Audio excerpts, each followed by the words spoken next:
ত্রয়োদশ জাতীয় সংসদ নির্বাচন ঘিরে বিএনপির ভেতরে শুরু হয়েছে মনোনয়ন দৌড় ও অভ্যন্তরীণ টানাপোড়েন। তৃণমূল নেতাদের আশঙ্কা, একক প্রার্থী ঘোষণা বিলম্বিত হলে বহু আসনে দ্বন্দ্ব আরও গভীর হতে পারে। এই অস্থিরতায় নীতি নির্ধারকরা নেমে পড়েছেন দ্রুত প্রার্থী বাছাই প্রক্রিয়া ত্বরান্বিত করতে। তফসিল ঘোষণার আগেই ৩০০ আসনের মধ্যে অন্তত ৭০% সবুজ সংকেত দিতে চায় দলটি।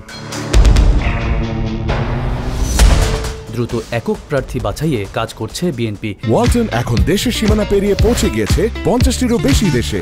ওয়ালটন, ঘরে ঘরে, বিশ্বজুড়ে।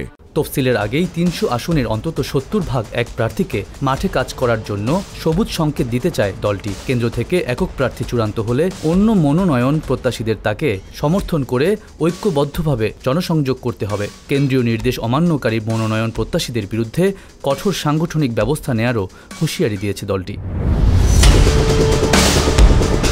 দলীয় সূত্র জানায়, ভারপ্রাপ্ত চেয়ারম্যান তারেক রহমান নিজেই মনোনয়ন প্রক্রিয়া দেখভাল করছেন। তিনি এলাকার সমস্যা সম্পর্কে সচেতন এবং জনগণের সঙ্গে ঘনিষ্ঠ এক প্রার্থীকে অগ্রাধিকার দেওয়ার কথা জানিয়েছেন।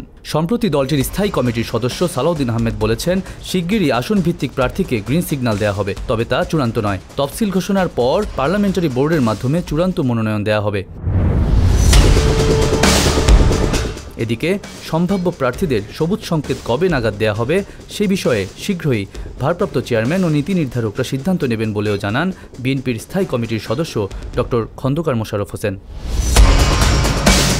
সাগির Ahmed Turan, face the people.